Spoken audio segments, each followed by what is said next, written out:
Good evening, good afternoon, good day, good morning, good night, good whenever you're watching.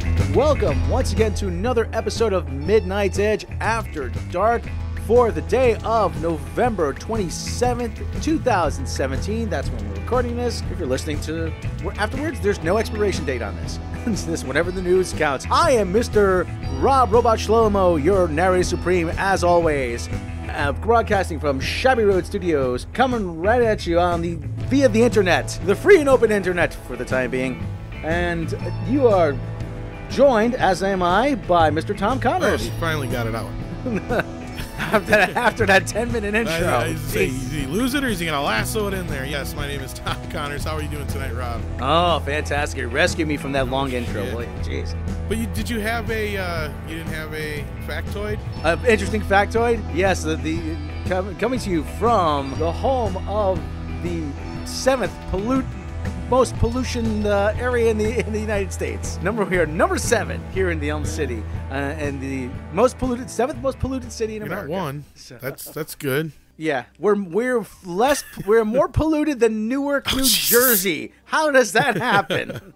Not disparaging Newark, but still. Oh shit. So yeah, there was an interesting weekend at the box office, I see. Justice League dropped 56%, which isn't horrible, but it didn't have a very good opening to begin with. So we'll get into that here in just a moment. Coco, on the other hand, the Pixar Disney film, brought in a whopping $50 million over the weekend. With, of course, like I said, Justice League trailing behind it with $41 million, bringing its U.S. total up to $171. Wonder took the third spot with $22 million.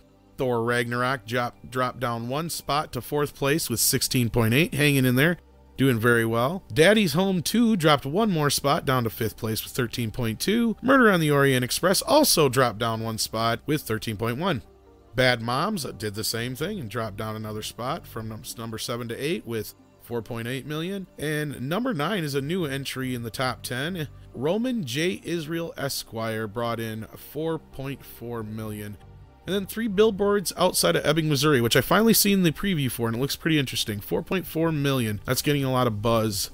And that's the 10th place film of the week. Anything stand out to you, Rob, outside of Coco taking the top spot there? No, Thor Ragnarok is holding tough in the top 5 so far. So, I mean, the best doing movie of that series. Yeah, that's just insane for a Thor film. But, it was just kind of the same thing last year with Captain America, just obliterating any previous Captain America film. But yeah. These Marvel movies tend to crescendo. They don't. Well, and they gotta. Every time somebody turns around and says, "Oh, superhero fatigue is setting in," and I've heard that again now all of a sudden with Justice League, and it's like, you ever stop to notice you don't hear this superhero fatigue shit until a bad superhero movie comes out? Which makes sense, but I mean, and don't get me wrong, there are some people who did enjoy Justice League, and we're going to talk about that here, so we might as well just segue into that. How's that sound? A lot of people are like, well, maybe we'll get to see the Zack Snyder cut. Well, guys, I don't want to be the bearer of bad news, but it probably is very, very unlikely that we'll ever see a Zack Snyder cut. So first, I'm going to read this Reddit AMA with a visual effects artist. He had said this about the Zack Snyder cut. The film is found in the edit process. Rarely does a director start shooting with the entire film plotted out. Usually, actually, they kind of do. Well, yeah, they storyboard a movie and then they... Unless you're Warner Brothers and DC, then evidently you don't. Yeah.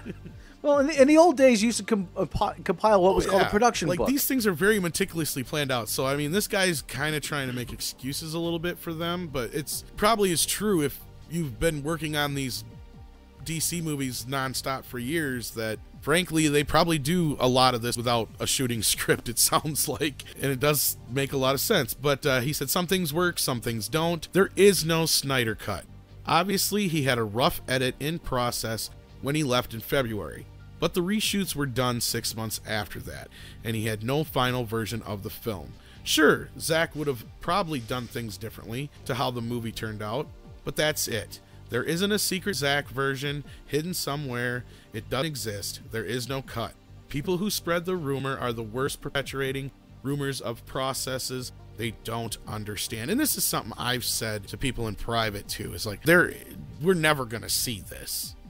it's because it doesn't really exist, because even if there is an assembled cut of Zack's, from what we've seen of the leaked deleted scenes and whatnot, I'm willing to bet that well over 80% of the special effects for his version would not be complete.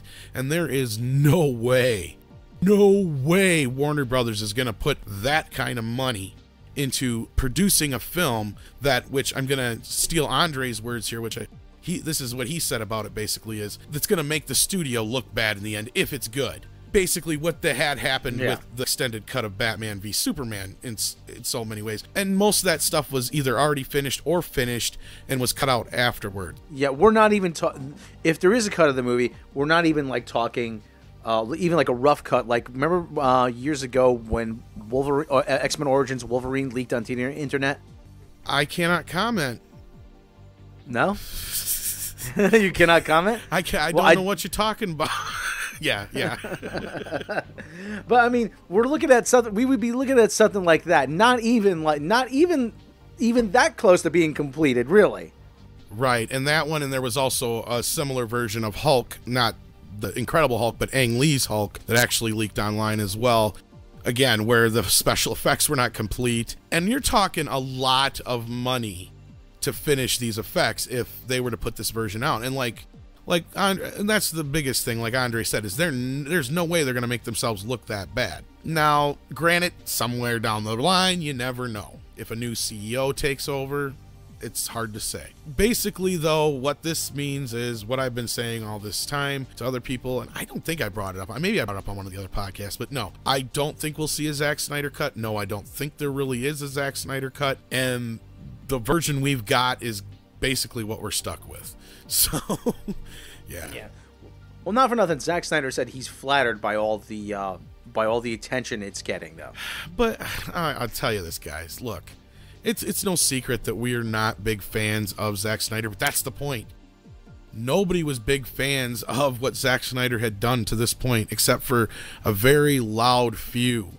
And those very loud few have a few people jumping on board with them right now because, yeah, Justice League was a clusterfuck. But that wasn't Joss Whedon's fault. That was a direct result of what they had gotten from Zack Snyder, basically. And yes, I know he stepped away, whatever.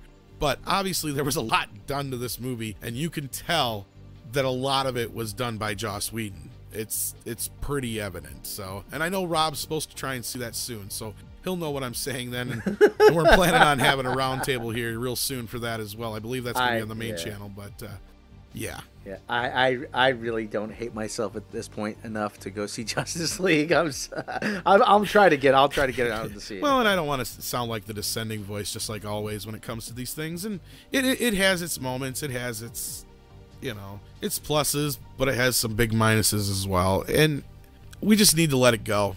I think this is the thing, is we all knew that going into this, odds were it was going to be a clusterfuck. I mean, it was inevitable. Like, if I was a betting man, there's no way I was going to bet that this thing was going to come out all right in any way, shape, or form.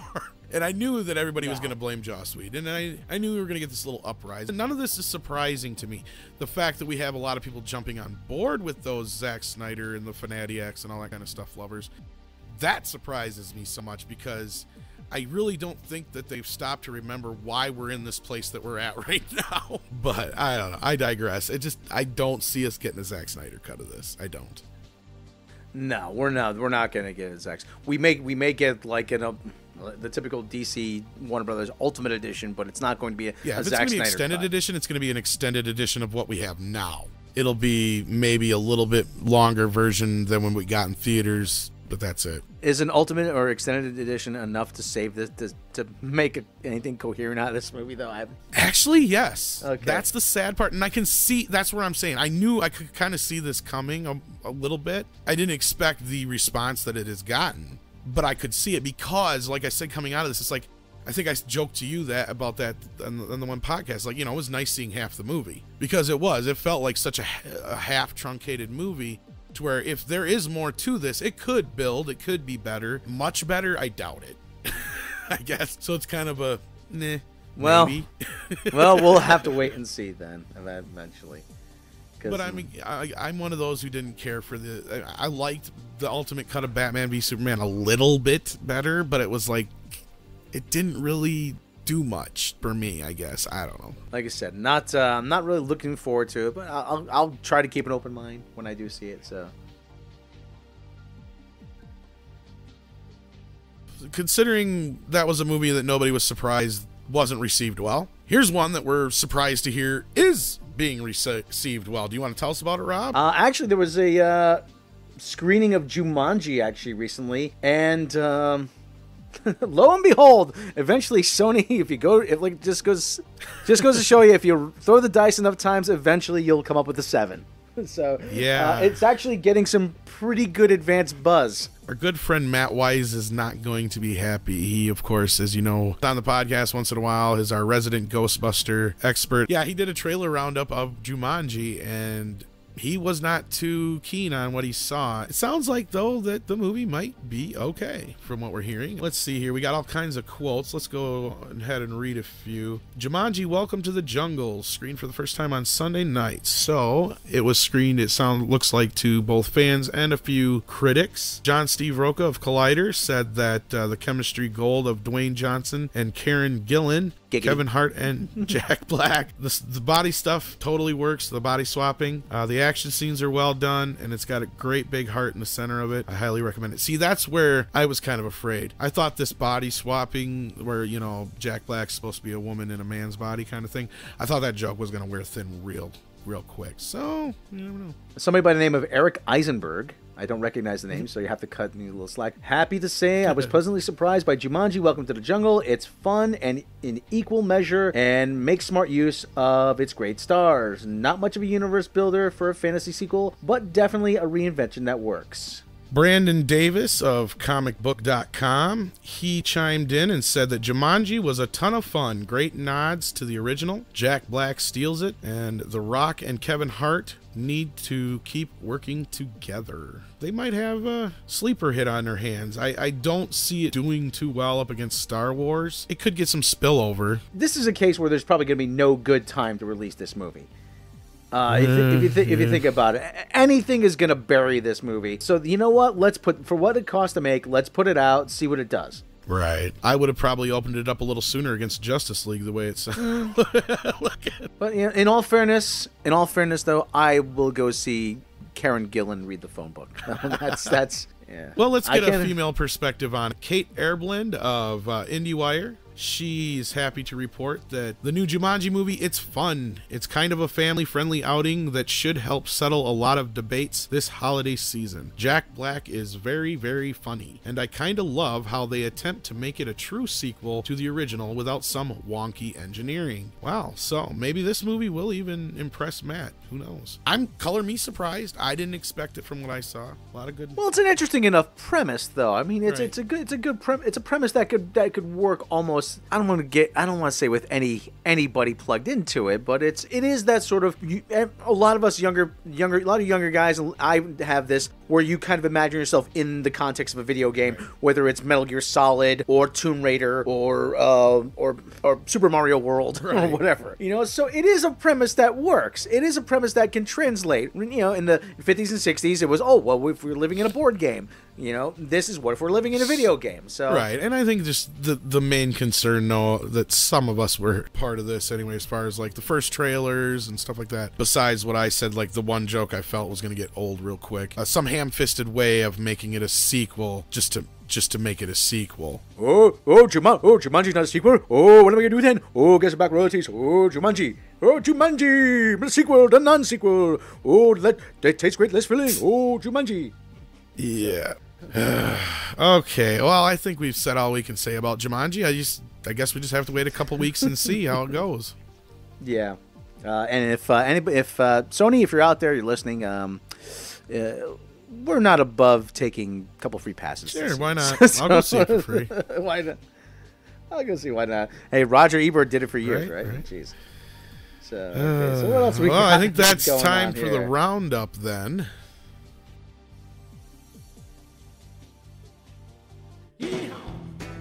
Ladies and gentlemen, for the roundup. Yeehaw!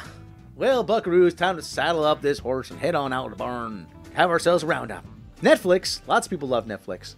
Well, Netflix has landed a new fantasy pitch from Anonymous Content. Now, the name of the series isn't Anonymous Content. That's the name of the company doing it. Patrick Osborne is to direct with Emma Needle writing. This comes from Deadline. Netflix has landed an untitled pitch that Oscar-winning animation director Patrick Osborne will helm from a script that will be written by Emma Needle. The plot is being held under wraps, but it's in the vein of the Jungle Book, The Wizard of Oz, and that centers around a young boy who travels into a fantasy world in his dreams to break away from reality. Brad Dourif, Tariq Merhab, and Charlie Scully from Anonymous Content are producing. Sounds interesting. Yeah. I don't know. Not much. Kind of a, it's the whole fantasy world thing. I was gonna say kind of like you could always like what Captain Nemo or whatever. Oh, it's kind of like Jumanji, isn't it? Oh, maybe it's a Jumanji series. Oh, I haven't watched this series, but it looks like we have a cancellation on our hands. I used to like Jeremy Piven on Entourage, and apparently it has not received a back order, as they call it, from CBS, and it looks like it is circling the train. So, wisdom of the crowd, the great experiment in trying to tell a story from crowdsourced crime solving. Looks like it didn't find a large enough audience to source its own crowd from. So, well, into each one's life, some rain must fall. Actually, were you a big fan of Mr. Rogers as a kid? Oh yeah. In fact, I just mentioned an episode not too long ago here about the Incredible Hulk. Well, that's right. Lou Ferrigno was on with Mr. Rogers. And actually, there's going to be a Mr. Rogers documentary in the works. Mr. Rogers documentary, Won't You Be My Neighbor, has been acquired from Focus Features. This comes to us from Variety. Focus Features has acquired the worldwide rights to Morgan Neville's Fred Rogers documentary, Won't You Be My Neighbor. Won't You Be My Neighbor was Rogers' trademark line on Mr. Rogers' Neighborhood, the beloved children's series that ran nearly 4 decades from the mid-1960s to 2001. Rogers died in 2003. Won't You Be My Neighbor is produced by Neville, Karen and Nicholas Ma, and is a production of Tremolo Productions in association with Impact Partners and Independent Lens PBS. It is set to be released theatrically on June 8th. Focus chairman Peter Kujawski made the announcement Monday. And we really do need a guy like Mr. Rogers these days. We really do. I'm not being facetious. Well, do we finally get to see the tattoos? Oh, he had tattoos. Have you ever heard that rumor? Yeah. Supposedly, the reason he wears the cardigans is because he's got arms full of tattoos. That's bullshit. Well, wasn't he in the Navy? If he does, yeah, he might have one somewhere, but I doubt it. He was actually like a minister, I believe, and honestly, if it wasn't for Mr. Rogers, our generation would be very dumb.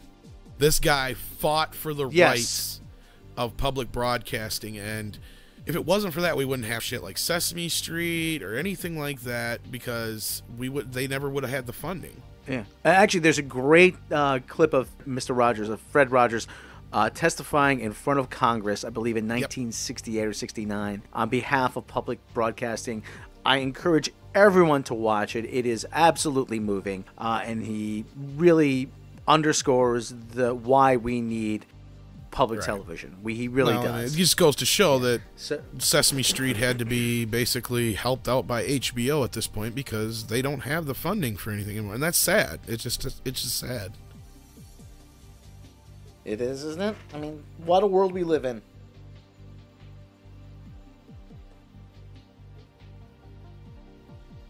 Let's get some good news going. How about James Franco? I like him. I'm hoping to see his new movie coming up next week or this weekend.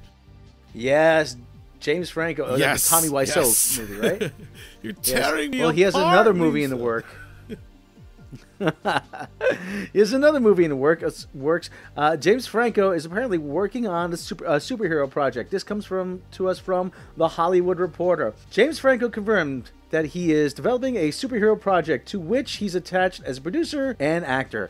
Franco did not name the character he'll play, but there have been previous reports that Fox has been working on a Marvel Comics movie based on Multiple Man. Franco said, "I do have a superhero that I'm developing. I don't know how much I could say, but I will say I am producing and performing in it. It's early stages. I think probably what I can say is, like anything, there's a need to develop more." So I wonder how high he was when he said that. Okay, now next time when you go see James Franco's new movie, you have to play the game. How baked is for those James who don't Franco? know who Multiple Man is, I had to obviously look it up. I'm not gonna lie. He is a mutant with the ability to create instant duplicates of himself. Imagine that. Madrox, James Madrox, is his real name, was mainly a minor or supporting character until his appearance in the 1987 miniseries Fallen Angels. So he's part of the X-Men, and he actually did make an appearance in X-Men The Last Stand. And yet no Forbush Man movie. And no Forbush Man movie. Yet no Forbush Man movie. So it'll be interesting to see. I guess. Sounds like Fox is really pushing these solo Marvel movies. So that'll be interesting to see how many of these survive if Fox is actually sold off and what happens there. So I don't know. I like James Franco enough. I mean, yeah, he's not. Get back into like the comic book really fold. Against him. He was all right as Harry. Yeah. I could see him in the party. He did all right. So I don't know. We'll see how it goes. Yeah. I am looking forward to his movie this weekend, though. Yes. Actually, I have.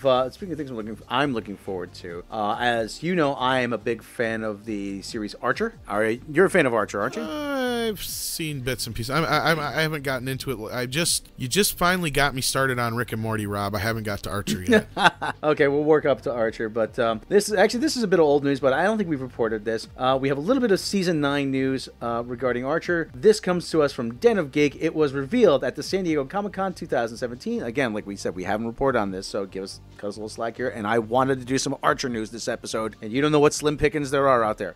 Season 9, the theme will be Danger Island. Executive producer Matt Thompson stated that Season 9 will take place in 1939 after Germany has annexed Austria and Japan is invading China. Sterling Archer is a seaplane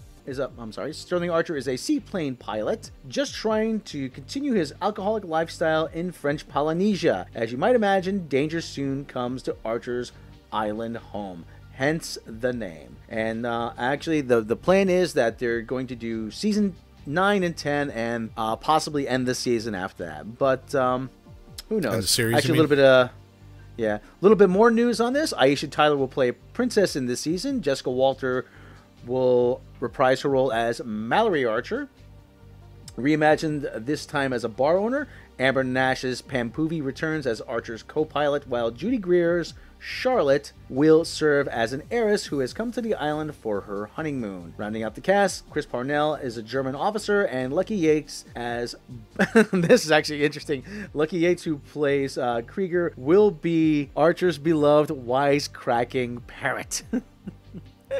So definitely a different twist this season. So we could take it that actually Sterling Archer is still in a coma. At the end of season 7, he was shot and they show him in a hospital bed. And that was the premise of Archer Dreamland in season 8, that he was in a coma. He was dreaming it, and looks like he's still in a coma. So yeah, and there's Archer season 9 will debut sometime in 2018. We'll get to it when we get there. Yeah. And we have, we always like to end on an up note. We have some birthdays to announce. Happy birthday. Yay. And we can sing that now. That's public domain. Yes. We don't have to cut anybody royalties for that one. Lives. Yeah. Bill Nye the Science Guy. Nye the Science Guy. Turns 62. Some posthumous birthdays. Actually, martial arts legend and actor, philosopher, fitness guru, and all-around pinnacle of humanity, Bruce Lee was born on this day, November 27th, 1940. Also born this day in 1942, 27th of November, Jimi Hendrix. Yeah. And we'll cover some birthdays for tomorrow as well. Very iconic birthdays. Yes, very iconic. Wrestler Summer Rae, if those not familiar, look her up. She's actually quite attractive. She turns 33. The late Anna Nicole Smith was born on this day in 1967. Comedian Jon Stewart turns 54 on November 28th as well. And as we previously mentioned her, Karen Gillan from Doctor Who and Jumanji, and she played Nebula in Guardians of the Galaxy. She turns 29. There you go. And those are our birthdays. So happy birthday to all of you. And if you like what you do, if you enjoy us wishing these people a happy birthday, why not subscribe to the channel? And don't forget to click that bell icon so you'll be notified of all the latest birthday greetings and latest content that's uploaded. And if you really like the channel, consider supporting us through Patreon. Patreon supporters will get all kinds of bonuses. You got early access to the Trek log last time. See those kind of bonuses you get for being a Patreon supporter. Don't make me repeat that, because that's getting kind of old news. Right, and they'll also get news like the many roundtables we have planned coming up here, on top of we are extending our podcast out to an extra show on the weekends now, so you can catch us on Mondays, Thursdays, and probably Sundays or Saturdays. We'll let you know on that real soon. That's going to be starting here pretty soon too, so you get a little extra bonus time with Rob and I, and we'll really kick back on the weekends and probably do a lot of questions from you guys and stuff like that. So stay tuned for all that good stuff, and you won't know about it if you don't subscribe. That's right, yes, and especially if you don't click that bell icon. And once again, I'd like to throw a shout out to one of my new favorite channel, Dictor Van Doomcock. Please support his channel. I am, contrary to the rumors, I am actually not Dictor Van Doomcock in disguise. I'm not convinced. I am not Dictor Van Doom. Believe me, I am not that clever. But please, he's trying to raise a robot. Well, if it ain't you, it's Brian Fuller. Yes, it is. But anyway, Dictor Van Doomcock, he is trying to raise a robot army to conquer the Earth, and he needs our help to do it. Please, so subscribe to his channel. It's bullshit. Loads of fun. It's not you. A robot army, robot Shlomo.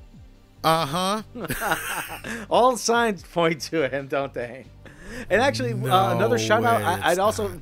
Another shout out, actually, I liked, and hopefully we can actually get a chance to speak to her. Go check out Ren Rants. She's actually a big Star Trek fan too, and another channel that I enjoy here. Anybody you want to shout out to, Tom? My mom.